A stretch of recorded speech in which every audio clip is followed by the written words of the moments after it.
రవినాయక్ మనతో జాయిన్ అవుతున్నారు. డీటెయిల్స్ తెలుసుకుందాం. రవినాయక్, చాలా ఘోరంగా జరిగింది అక్కడ, చాలా భయంకరంగా ఉంది పరిస్థితి చూస్తుంటే. అసలు ఏం జరిగింది? ఈ ప్రమాదానికి కారణం ఏంటి? అప్పుడు ఆ ఘటనా స్థలంలో పరిస్థితి ఏంటి? ఎస్ నందు, ఈరోజు నిర్మల్ జిల్లా బైన్సా సమీపంలో జరిగిన యాక్సిడెంట్ అందరినీ కలిచివేసింది. దీంట్లో నూతనంగా ఎన్నికైన సర్పంచ్ కూడా ఉన్నాడని చెబుతున్న పరిస్థితి కనబడుతుంది. అయితే నూతనంగా ఎన్నికైన సర్పంచ్కు తీవ్ర గాయాలైనాయి. తనను వెంటనే నిజామాబాద్ ఏరియా ఆసుపత్రికి తరలించినట్టు తెలుస్తుంది. అయితే మనం ఒకసారి పూర్తి వివరాల్లోకి పోతే, ఇటు హైదరాబాద్కు వెళ్ళారు. కుప్టి గ్రామానికి చెందిన కొంతమంది రెయిన్బో హాస్పిటల్ అక్కడికి వెళ్ళి పరామర్శించి వస్తున్న టైంలో ఈ యాక్సిడెంట్ జరిగిందని చెబుతున్న పరిస్థితి కనబడుతుంది. రాత్రి 2 గంటల సమయంలో నయాపూల్ దగ్గర ఈ యాక్సిడెంట్ చోటు చేసుకున్నట్టు అధికారులు చెబుతున్నారు. అయితే సంఘటన స్థలానికి స్థానిక పోలీసులు వెళ్ళారు. పోలీసులు వెళ్ళి ఆ సీన్ అంటే సీన్ ఆఫ్ అఫెన్స్ను పరిశీలించారు. ఏ విధంగా యాక్సిడెంట్ జరిగింది, కంటైనర్తో పాటు ఒక టవేరా వాహనం రాత్రిపూట వెనక నుంచి బలంగా వచ్చి ఢీకొట్టడంతో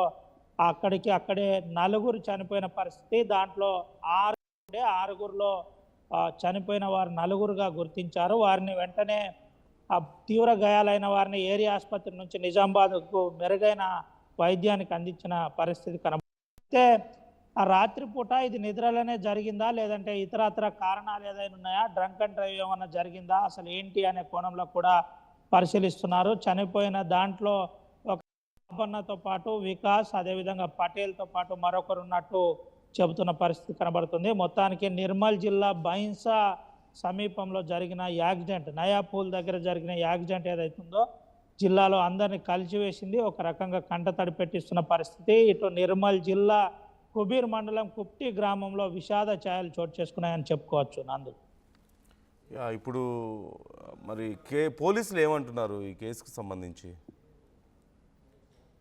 పోలీసులు సంఘటన స్థలం చేరుకున్న తర్వాత కొంత విషయాన్ని తెలుసుకునే ప్రయత్నం చేశారు. వీళ్ళు హైదరాబాద్ నుంచి ఏ సమయంలో బయలుదేరారు, ఏంటి, అసలు ఏం జరిగింది అనే కోణంలో కూడా నిర్మల్ జిల్లా ఎస్పీ జానకి షర్మిల తెలుసుకుంటున్నట్టు తెలిసింది. ఈ అంశంలో పూర్తి దర్యాప్తు చేస్తున్నట్టు తెలిసింది. అసలు యాక్సిడెంట్కి గల కారణాలు ఏంటి, ఎప్పుడు ఈ మేజర్ యాక్సిడెంట్ ఈ మధ్య కాలంలో జరగలేదు. అయితే రోడ్ సేఫ్టీ అంశంలో కొంత పోలీసులు ప్రత్యేక చొరవ తీసుకుంటున్నారు. యాక్సిడెంట్లపై అవగాహన కల్పిస్తున్న పరిస్థితి. అయితే ఈ తరుణంలోనే ఇలా జరగడం కొంత ఇబ్బందికర పరిస్థితి ఉంది. సంఘటన స్థలానికి జిల్లా ఎస్పీతో పాటు ఏఎస్పీ కూడా పరిశీలిస్తున్నట్టు తెలిసింది. ఈ అంశంలో కొంత విచారం వ్యక్తం చేస్తున్నట్టు కూడా తెలిసింది. అసలు అజాగ్రత్తగా ఎప్పుడు కూడా వాహనాలు నడిపే ప్రయత్నం చేయొద్దు, అందరూ అప్రమత్తంగా ఉండాలి. నిర్మల్ పోలీసుల తరఫున అప్పీల్ చేస్తున్నామని జిల్లా ఎస్పీ చెప్పిన పరిస్థితి కనబడుతుంది. ఈ నైట్లో జరిగిన ఇన్సిడెంట్ ఏదైతుందో ఈ ఇన్సిడెంట్ పట్ల విచారం వ్యక్తం చేస్తున్నాం పోలీసుల తరఫున కూడా అని చెబుతున్నారు. సంఘటన స్థలంలో నేరుగా ఏఎస్పీ బైన్సా చేరుకున్న పరిస్థితి. చేరుకొని ఏం జరిగింది, జరగడానికి గల ప్రధాన కారణం ఏముంటుంది, వెనక నుండి రాత్రిపూట హైవేపై వాహనాలు ఏమైనా నిలిపి ఉన్నాయా, నిలిపి ఉన్న వాహనానికి ఈ వాహనం వెళ్ళి నేరుగా ఢీకొట్టిందా, అసలు ఏంటి అనే కోణంలో కొంత చుట్టుపక్కల ఏదన్నా సీసీటీవీ ఉంటే సీసీటీవీ కూడా పరిశీలించే ప్రయత్నం చేస్తున్నారు. అసలు ఈ యాక్సిడెంట్ గల కారణాలు ఏంటి, ఇక్కడ ఏ జాగ్రత్తలు తీసుకోవాలి, అంటే ఒకవేళ పూల్ దగ్గర ఇంతకుముందు జరిగిందా, లేకపోతే ఈ మధ్య కాలంలో జరిగిందా అనే కోణంలో కూడా పోలీసులు విచారిస్తున్నట్టయితే తెలిసింది. ఓవరాల్గా ఈ జరిగిన యాక్సిడెంట్ ఏదైతుందో అందరినీ ఇబ్బంది పెడుతుంది, సంచలనంగా మారింది, కుప్టి గ్రామంలో విషాదంగా మారిందని చెప్పుకోవచ్చు.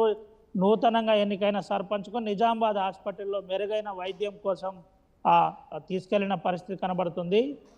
ప్రస్తుతానికైతే చికిత్స నడుస్తున్నట్టు తెలిసింది. తీవ్ర గాయాలతో ఇద్దరున్నట్టు తెలిసింది. నందు, right. Thank you Ravinayak, thanks for the details. మొత్తం మీద జరిగిన ఘటనకు సంబంధించి ఇప్పటికే పోలీసులు విచారణ చేస్తున్నారు. ఎగ్జాక్ట్గా అసలు వాళ్ళు ఎప్పుడు బయలుదేరారు, ఎలా ఈ ఘటన చోటు చేసుకుంది, ఎలా జరిగింది ఇది అనే దానికి సంబంధించి ఇప్పుడు పోలీసులు విచారణ చేస్తున్నట్లుగా తెలుస్తుంది. ఇప్పటికే కుటుంబ సభ్యులు తమ కుటుంబంలోని వ్యక్తులను పోగొట్టుకున్న వాళ్ళు గుండెలు బాదుకుని ఏడుస్తున్నటువంటి పరిస్థితి, తమ పరిస్థితి ఏంటో అర్థం కాక తమకి ఏదో ఒక రకంగా న్యాయం చేయండి, తమ కుటుంబాలను ఆదుకోండి అని అడుగుతున్నారు. ఈ నేపథ్యంలో పోలీసులు కూడా వీలైనంత త్వరగా ఈ కేసుకు సంబంధించి విచారణ పూర్తి చేస్తామని హామీ ఇస్తున్నారు. విచారణ మరి ఎలా జరుగుతుంది ఎగ్జాక్ట్గా, ఇంకేం చేయబోతున్నారు ఈ కేసుకు సంబంధించిన వివరాలు ఎప్పటికప్పుడు ఆర్టీవీ మీకు అందిస్తూ ఉంటుంది. మీరు చూడొచ్చు ఆ ఘటన జరిగినటువంటి ప్రాంతాన్ని. అలాగే ఇంతకుముందు మనం చూసాం కారు ఏ పొజిషన్లో ఉంది అనేది, అండ్ ఏ లారీనైతే ఢీకొట్టి ఆ కారు అలా అయిందో అదిగో ఆ లారీ మీకు కనిపిస్తుంది స్క్రీన్లో. అలాగే ప్రాణాలు కోల్పోయినటువంటి వ్యక్తులు కూడా మీకు స్క్రీన్లో చూడొచ్చు. 4 ప్రాణాలు అక్కడికక్కడ కోల్పోయారు. మరొక వ్యక్తి ఇప్పుడు హాస్పిటల్లో సీరియస్ కండిషన్లో ఉన్నట్టుగా తెలుస్తుంది. ఏ క్షణమైనా సరే ఏం జరుగుతుందో చెప్పలేమంటూ డాక్టర్స్ చెప్పినట్లుగా సమాచారం అందుతుంది. అయితే ఈ కారు మీద గతంలో కూడా చలాన్స్ చాలా ఎక్కువగా ఉన్నట్లుగా తెలుస్తుంది. అండ్ ఒకసారి మీరు చూడొచ్చు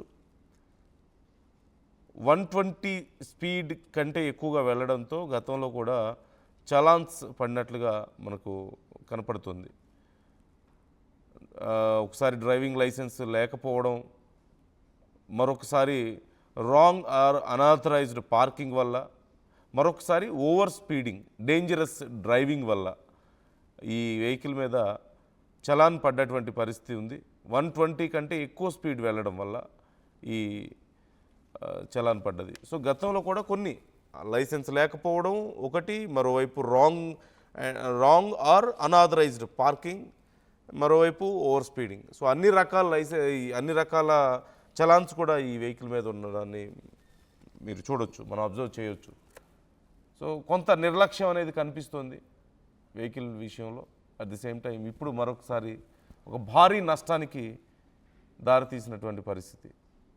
try to comment your opinions. మరిన్ని డీటెయిల్స్ ఆర్టీవీ మీకు అందిస్తూనే ఉంటుంది. అసలైన తొలి వెలుగు. ఫాలో వాట్సాప్ @తొలి వెలుగు official.